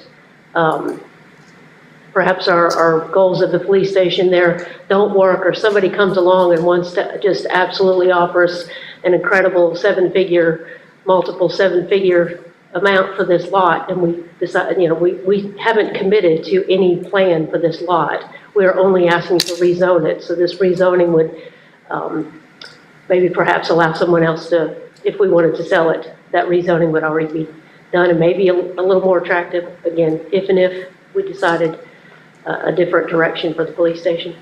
Did that make sense? I'm sorry. Yes, ma'am. And so you are not approving a plan with this rezoning, that is correct. And the rezoning, regardless of who owns the property, staff would recommend it does fit the Mooresville plan, a future land use designation, thus it fits with the surrounding properties and the development along the corridor. So regardless of ownership, staff would recommend approval of this. But you are correct. If the town ever did do anything different with it as far as disposing of the property, then the developer would need to come up with a plan to fit either by right standards or come back before you with a concept of these conditions. Thank you. Thank you, Commissioner Qualls, for those clarifying comments and questions. Any other comments or questions, commissioners, at this time? Hearing now, I'll open up for public comment. Anyone from the public wish to speak to this matter, you're welcome to do so at this time. Anyone from the public? So, do we have anybody on the line? Email? No. Commissioners, if you don't have any additional comments or questions, the chair will close the public hearing. The chair will entertain a motion. You want to go ahead and read that motion? Yes, Mayor. The zoning amendment is approved and is consistent with the town's One Mooresville Comprehensive Plan and is reasonable and in the public interest because the One Mooresville Plan designates the property as mixed-use corridor with a neighborhood center node, and the rezoning request is in keeping with the primary uses designated by the land use plan. Well, hold on to that statement of reasonableness and compliance. And I'm going to ask for, I'll read the motion. So, the chair will entertain a motion to approve the rezoning request to go from single-family residential R3 to corridor mixed use. Is there a motion? Mr. Compton made the motion. Is there a second? Second by Commissioner Gaylor. Discussion on the motion. Hearing none, all those in favor say aye. Any opposed? Motion carries. Commissioner West has offered up a statement on reasonableness now in compliance now that the motion has passed and been approved. So the chair will ask for a second on Commissioner West's statement of compliance, reasonableness. Commissioner Whittington has seconded that. Discussion. Hearing none, all those in favor say aye. Aye. Any opposed? Motion carries. Thank you, Mr. Wilson. Ladies and gentlemen, we have one last public hearing. This is agenda item number 6G. This is a Public hearing to consider a conditional rezoning request from Nest Homes for properties located at Kennerly Avenue. It's time the chair will open up the public hearing and recognize Mr. Culberson. Thank you, Mayor and Commissioners. This is CZC 2020-16, property is considered located in Kennerly Avenue. The applicant is Nest Communities LLC. The owner of the property is also Nest Communities LLC. The request before you this evening is a conditional rezoning from single-family residential R2 to neighborhood mixed use with conditions. And those conditions would include, among other things, the approved conceptual site. The lot size is 6.06 acres, located along Kennerly Avenue. There's currently residential use. There were discussions at the planning board meeting about traffic concerns in the forest property to the south along Linwood Road. And this is a part of the presentation. The Gamble Forest Development is required to install a traffic signal at the intersection of Linwood Road and North Main Street. And that mitigation is required before approval of the plat of their 45th lot. Currently, they've approved the first plat, which was put back in fall of 19. It includes 44 lots, so the next plat that they move forward will require the installation of that signal at Linwood Road, North Main Street. The plan, and this is a night to discuss the plan. The working plan overall shows rural residential. Rural residential is included for areas that are continuing rural development. The eastern portion of town provides opportunity for agricultural production. Primary uses include single-family detached, agricultural, and rural commercial uses. The rezoning, if approved, would facilitate a 41-unit townhome development with a park amenity. The density of that townhome development would be 6.8 per acre. The number of units in the development did not meet the requirement for a traffic impact analysis. You can see the plan before you. The plan includes upgrades to sidewalk along Kennerly Avenue. It also includes an upgrade of Briar Hill. Briar Hill is currently is a designated right-of-way that is not approved.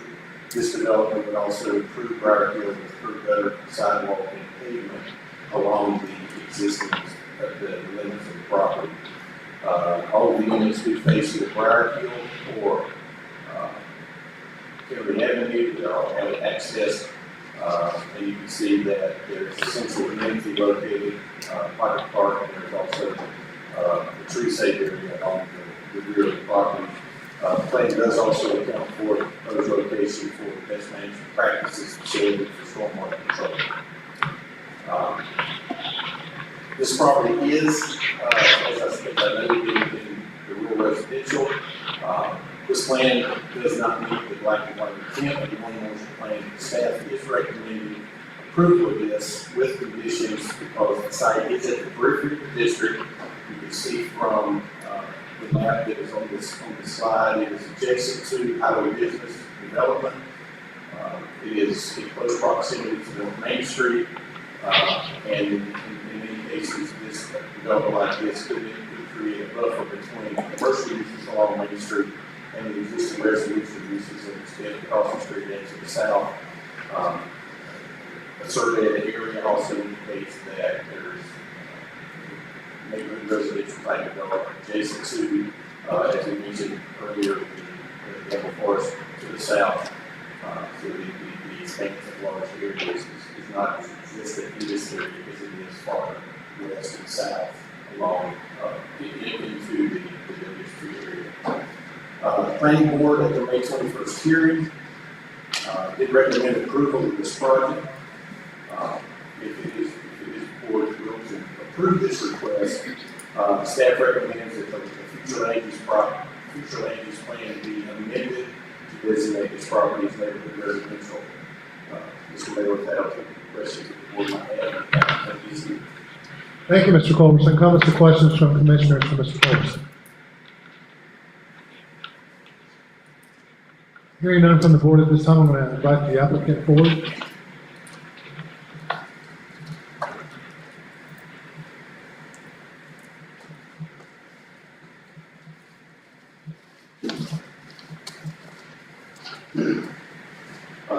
Mayor and Commissioners. Appreciate you having us out tonight. I am the engineer designer for the project, and I'm just going to take you through a couple of considerations of why we chose the zone we chose and where we are. Just state your name for the record, please. State your name for the record. Oh, I'm sorry, Paul Carter, East Lake Engineering. By the way, I am in Mooresville for 5 years as a practical engineer, and also a resident. Quickly, the property is zoned R2, or comes into the town as R2.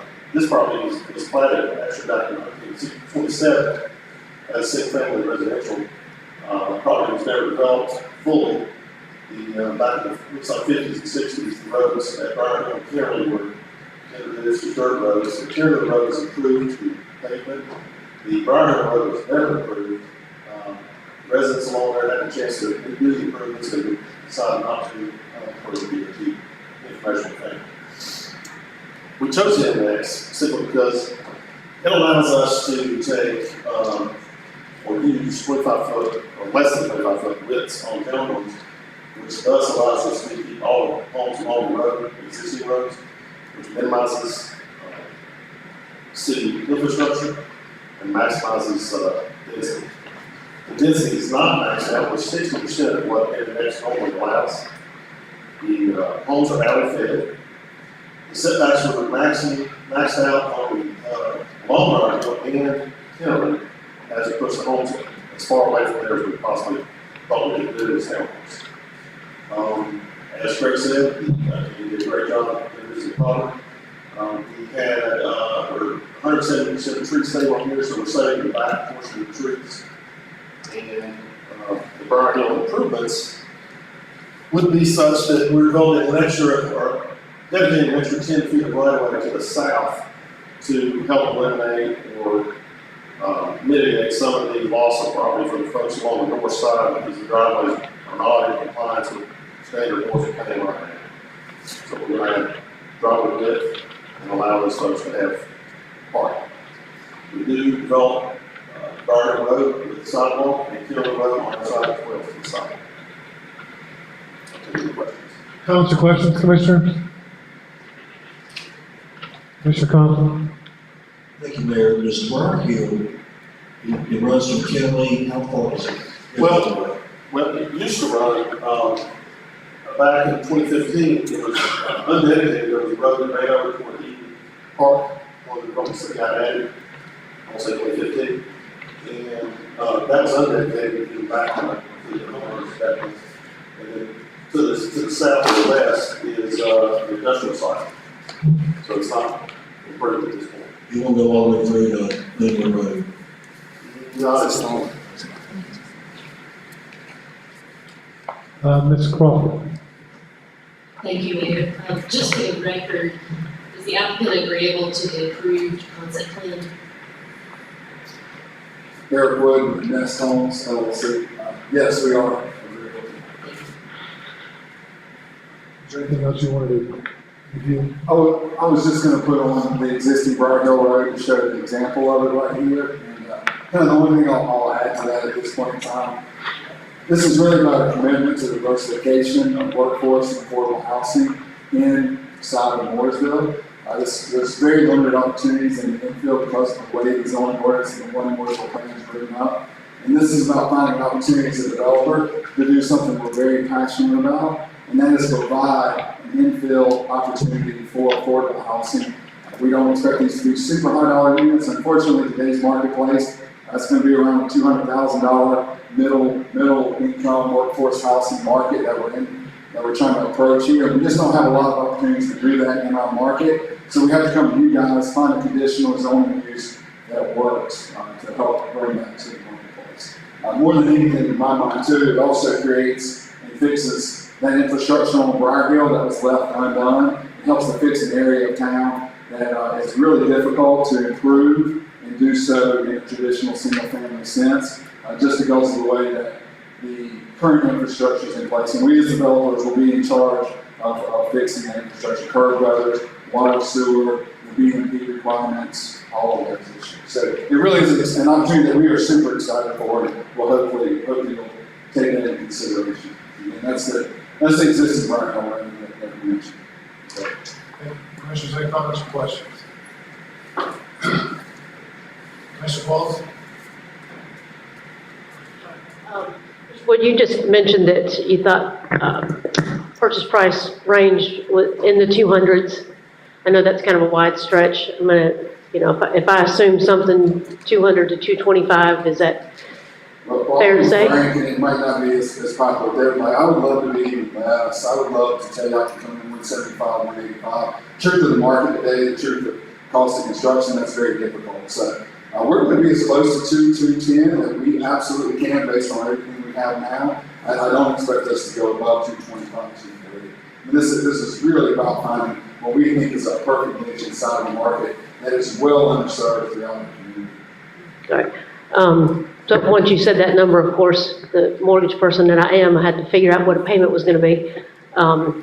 When we talk about attainable or workforce housing, a purchase price around 200 with 3.5% down, FHA loan, you're going to be a payment about $1,300 all in. While that may sound like a lot of money for attainable housing, currently our rental market, I just working with a client, she's a teacher, she rents out of the Fountains, a 1-bedroom, 1-bath apartment, and her rent's $1,300. So to have an opportunity for someone to be able to buy something, a townhouse, and have a similar payment, but something that's probably, I'm gonna guess 2 or 3 bedroom, I don't know what you're looking at there. There we go, that's, yeah. So, hopefully we can get more of these opportunities to have some attainable housing for our, our town employees, our teachers, nurses, everything that they're looking for.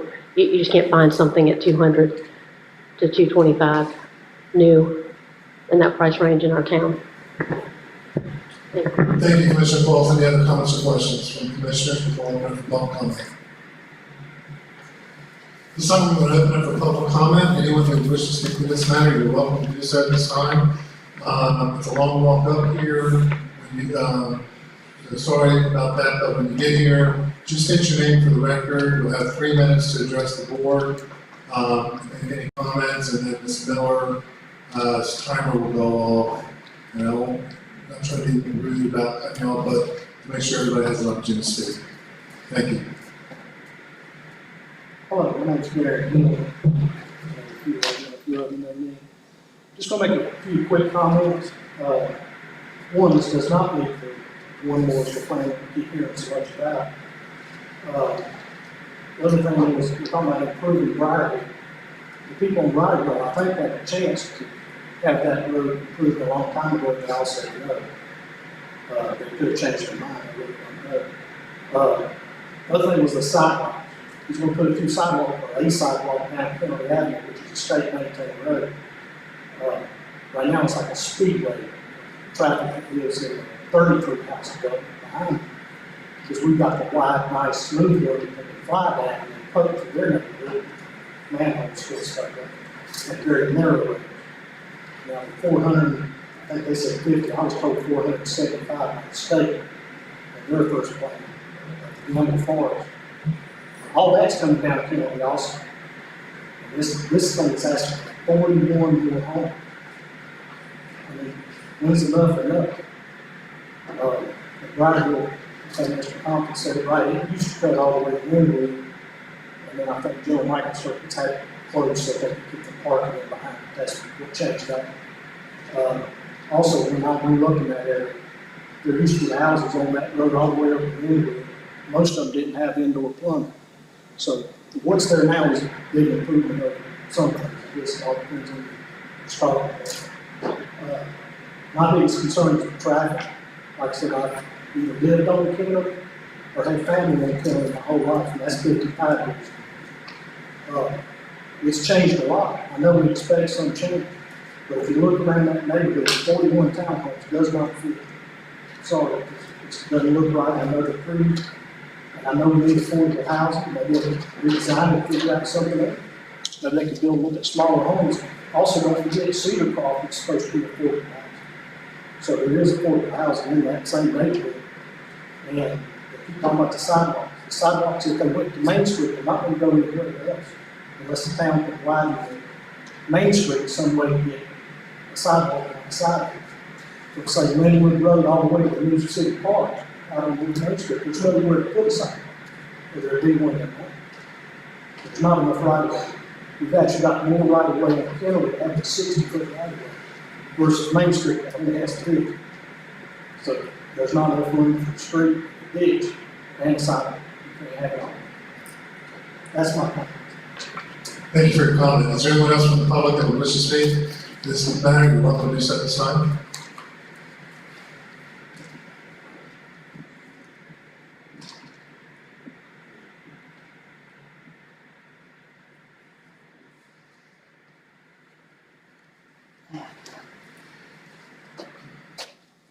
I'm James Myers. I'm actually one of the guys who bought the 33 house development behind down there.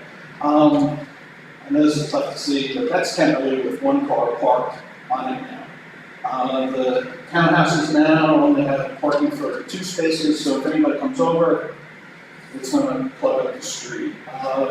Generally is 1,250 feet long to my driveway. That's got 67 cars, and I won't be able to get out of my driveway.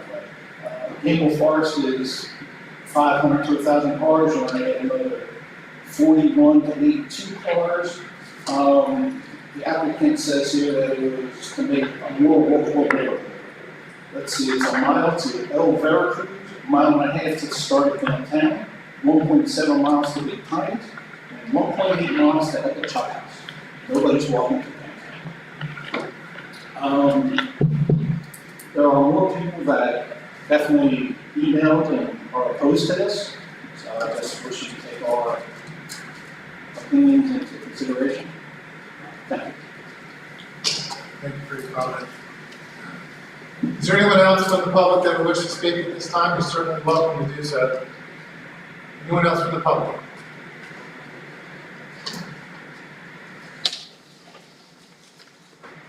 Ms. Miller, do we have any emails, any other public comment that's been submitted, phone, or email?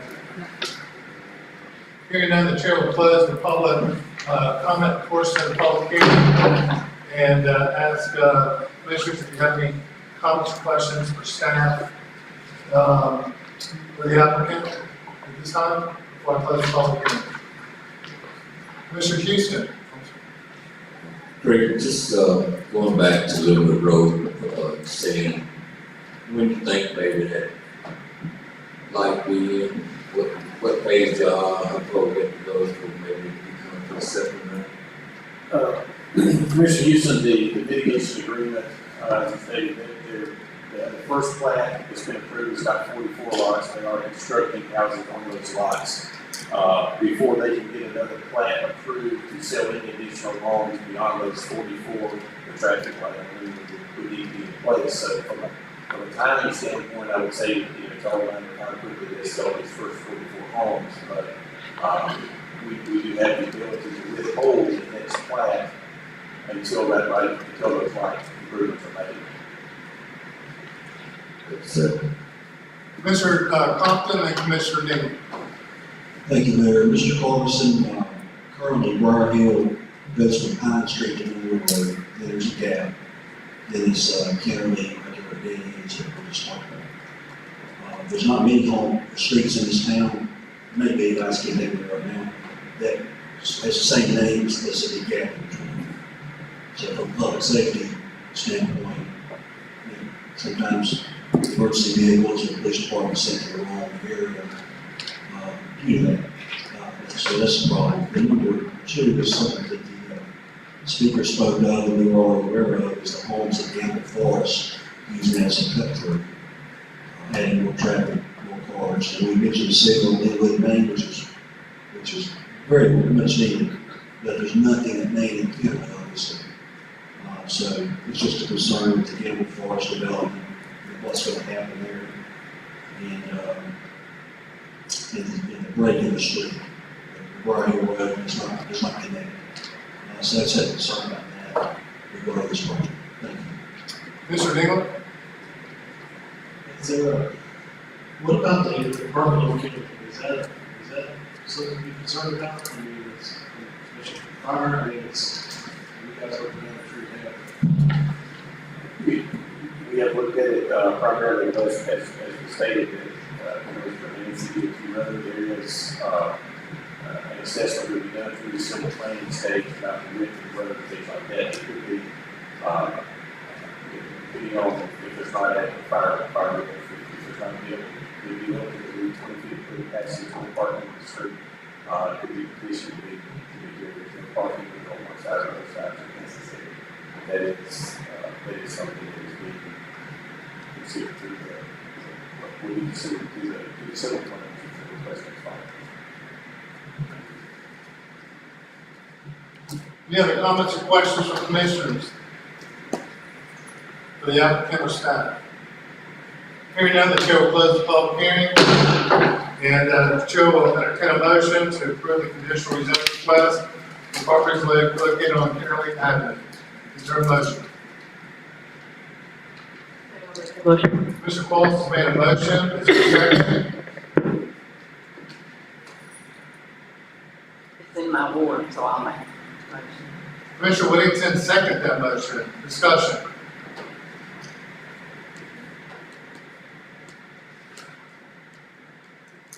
All those in favor say aye. Can I see a show of hands? I'll go ahead and support that as well, break the tie. So the motion is approved for the conditional rezoning request from single-family residential to neighborhood mixed use with conditions. This time the chair will entertain a statement of reasonableness. The zoning amendment's approved and is reasonable in the public interest because the property is located in the periphery of the neighborhood residential area. The approval of the rezoning request will facilitate additional housing types near Main Street. In addition to approving this zoning amendment, this approval is also deemed to be an amendment to the town's Mooresville Comprehensive Plan, to changing conditions the town board has taken into account, and amending the zoning ordinance to meet the development needs of the community are as follows. The property is close to areas designated as neighborhood residential and will allow for the additional housing types in the area close to Main Street. By approving this zoning amendment, the land use plan is amended to designate this area as neighborhood residential. Thank you, Commissioner Pauls, for that statement of reasonableness and compliance. Is there a second? Second by Commissioner Whittington. Discussion on the statement. Hearing none, all those in favor say aye. Any opposed? We got two opposed, Commissioner West and Commissioner Houston. So the statement and the rezoning has been approved. We'll move on to the manager's report. Mr. Eamon.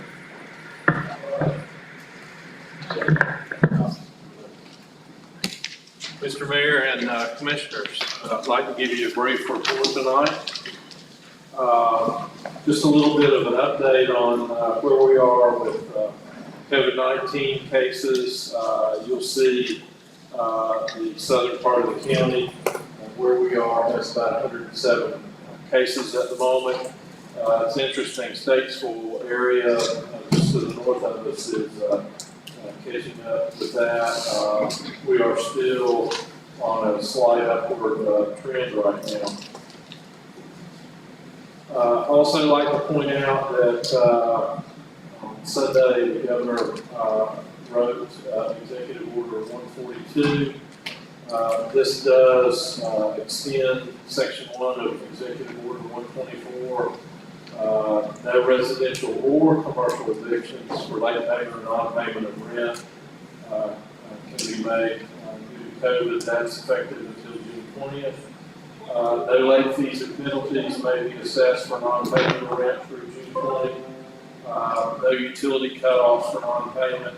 I'll remind you that we had already adopted the no utility payment. We did that not just for no cutoffs for non-payment. We did that not just for residents. We also did that for business.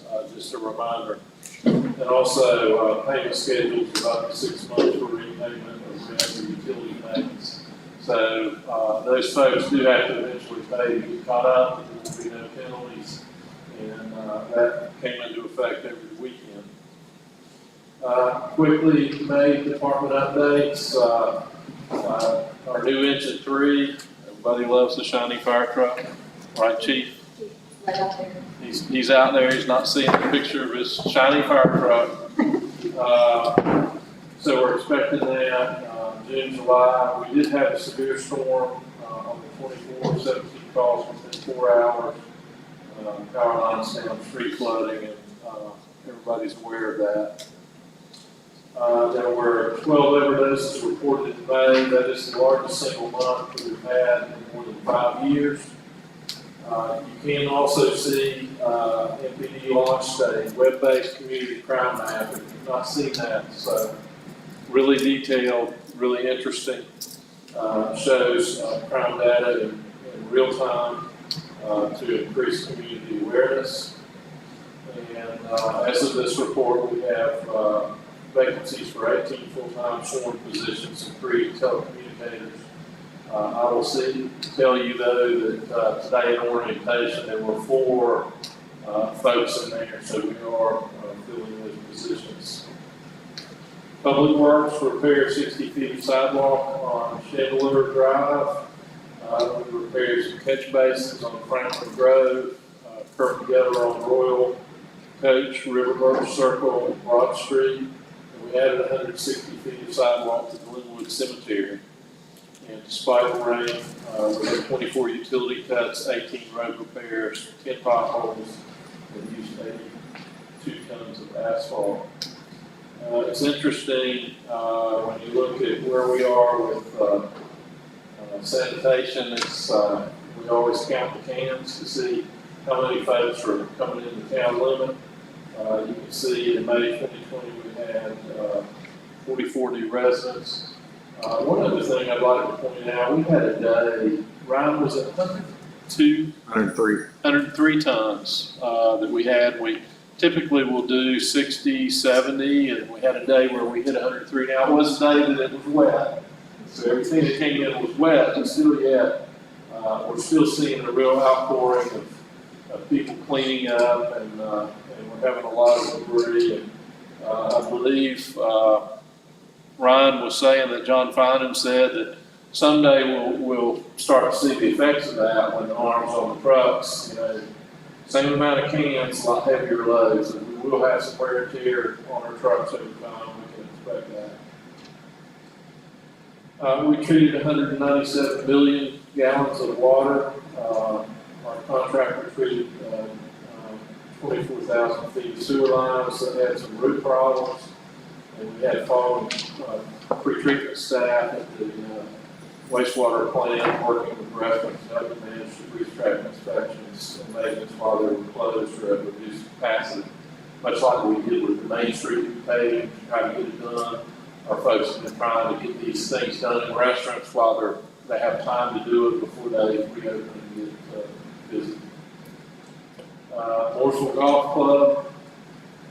You can see we had about 3,511 rounds, green fees of 64,000, driving range fees of a little more than 16, and merchandise 8,000, so 129,000 in income. We did have hole number 1 flooded again.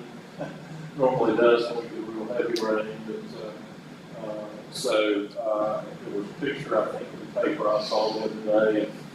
We had a whole crew out there working on that, but they got reopened pretty quickly. Liberty Park and Brick Pavers. We had a lot of requests, and the Mooresville Lake Norman Exchange Club has reopened at paver sale. They are partnering with the town and the funds for those, obviously to help the park. And here's the website that you can go to find those. So I believe they affectionately call themselves the Brick Chicks, back in action. And also, as a final note, I don't know if Jane knew that this was going to be up here today. I want to welcome Jane Crosby as assistant to the town manager's office. Just started with us recently. Finally, one last thing. Appointments to boards and commissions. Every year about this time, we start to get those applications in. So the deadline for application submittal, just a reminder, is June 5th. So if there's anybody in the audience that still wants to apply for board or commission, you've still got a little bit of time. So we're trying to do a little more organization this year to make it easier on you and get you everything that you need in a real timely fashion. So on Monday, June 8th, Jim will deliver a binder to you that has all the current eligible applications to be received for each board and some tables with the information about what positions are open, what the terms are, that kind of thing. On Thursday, June 18th, we would like to have the deadline for the nominating committee to return recommendations to the clerk. And then we would get those back out to the commissioners. And hopefully on Monday, July 6th, we have a decision on the appointments to the boards and commissions. And I'd be happy to take any questions on that or hear any comments. Any comments or questions for Mr. Hammond? Great. Thank you. Good report, Mr. Hammond. Thank you so much. Commissioners, there's not any new business to discuss, so we'll be going into closed session to talk about one item, personnel under GS 143-318 on 11A6.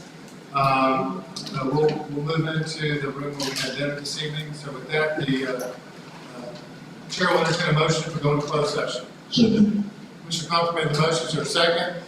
Second by Commissioner Dingler. Discussion. Hearing none, all those in favor say aye. We'll now go into closed session.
reconvene the meeting. Welcome, everybody. It's a good meeting, and this worked out well. Staff, you all did a great job of pulling this together. We might need to charge the mics a little bit more and work on the volume just a tad, but you all did a great job. So kudos to you all for making this work. And with that, Chair will entertain a motion to adjourn. Mayor, I'll make a motion to adjourn. Commissioner Compton made the motion to adjourn. I'm looking to my right, but I can't get any love. I second that motion. Oh, Commissioner Wayne. I second that motion. All right. I'm hoping this is. All those in favor say